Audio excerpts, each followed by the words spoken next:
Well, only one other player in the history of football, one other quarterback has had a game like Kirk Cousins had last night in prime time. Over 500 yards. Think about that. 5 football fields, 4 touchdowns.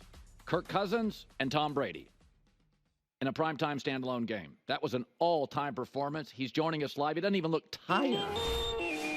Look at this guy. Looks like he just got 9 holes to. Aren't you a little?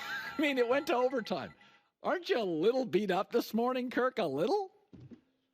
Oh, I definitely am. I got home about 2:30 in the morning last night. So it was a long night, but a fun night. And now we've got a long weekend to rest up. And I'll be posted up on my couch watching everybody else play football.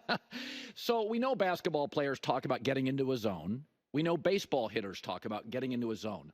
And I'm watching you. And by the way, Baker played a heck of a game, but you're passing like 55 plus times. So do quarterbacks get into zones? I mean, you've always been accurate, but did you have something extra last night, or is it there's too much stuff going on in your head to worry about that? I think you certainly can get to a place where you feel like the game slows down and you've got good anticipation. I think that for me, what troubled me to start the year was I didn't feel like I had that anticipation or that sense of where things were going. And each week I've improved. And then I felt like last night our offense and my own play kind of took a big jump forward where I was anticipating better. I was playing fast. I was quick, but I wasn't in a hurry. And that's really where you want to be all the time. But it's just taken me a few weeks to get there. And now the challenge is, can we sustain over the next, few months? So you're a veteran quarterback, and Stafford's talked about this before. You're on a very young offense. Drake London, Kyle Pitts, Bijan. These are kids, and you're like a coach. Is that hard? Is it refreshing? How does that land for you? I enjoy it. I think it gives me a chance to assert myself more as a leader. When I was in Washington, I was playing with players who were twice my age at those skill positions. Vernon Davis, Pierre Garçon, Deshaun Jackson. These guys had double-digit years in the league, and I was, in year 4 just trying to figure it out and hoping they weren't going to get mad at me. So now as a 13-year vet working with guys in year 2 and 3, it gives me a great chance to be an encourager, to kind of help them hopefully get to where they want to go and be a part of that. So I enjoy that opportunity. So I want you to take me, because I said to start the show, there's not 7, 8 guys in the world right now playing quarterback that could have done that last minute 14, no timeouts. That is really hard. That is, you got to be, first of all, cognitively, clock, young teammates, the way you guys scrambled. The referee, by the way, did a great job to pirouette out of there. Yeah, he did. Did a great job. Take me to the last minute 14. Is there ramped up anxiety? What are you looking for? Everybody was clearly on the same page. Do you get more focused in those little micro moments? Well, I think you trust your training and you go back to your process. Koo being the kicker, that you have some grace as to how far you need to go to get that field goal. And then, we're pretty well coached on, those situations of when the ball's got to be out of bounds or to the end zone and when, we have to clock it. So that was executed well. And to your point, the referees have gotten a lot better at allowing people to clock the ball quickly. I think 2 or 3 years ago, that ref might have taken too long. We wouldn't have had a chance. So kudos to them for kind of getting that dialed in where he just touches the ball and enables us to operate quickly. I was looking at this. Your coaches, this is crazy. McVay, Shanahan, LaFleur, Mike McDaniel, Kevin Stefanski, Kevin O'Connell. You have had smart dudes. You've probably, and I think Raheem Morris for a defensive coach, he was McVay's buddy. He's probably better than average for a defensive coach. Did you take little bits and pieces out of all of them? And, I mean, could you say, yeah, McVay showed me this, Kevin O'Connell, or have you always been kind of the same guy? Have you borrowed things? Do you take things when you have that many good coaches around you? That's a great question. Many of them came from the same tree, and so they were often in the same room. And as a result, we sort of speak the same high-level language with all of them.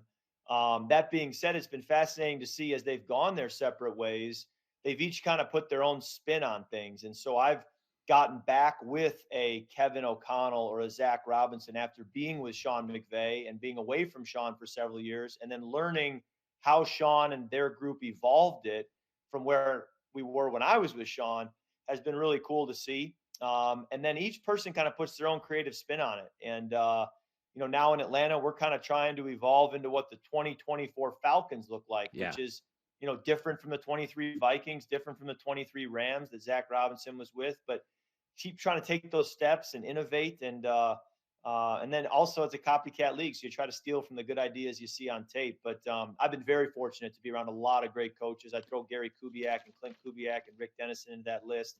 Big part of having success at the quarterback position is who are your coaches. And for 13 years, I've been able to be around a lot of good ones. You have a lot more records than people realize. Most game-winning drives in the history of the league in a single season, 8. And, I said this earlier. You and Peyton Manning are very detailed, precise guys. You're smart, you're detailed. Early in both of your careers, sometimes instead of the 1 o'clock game, you go to these primetime games, you're sitting around all day in a hotel. And early in your career and Peyton's, people said, well, Kirk in primetime games isn't the same quarterback. Well, that's changed, and it changed for Peyton.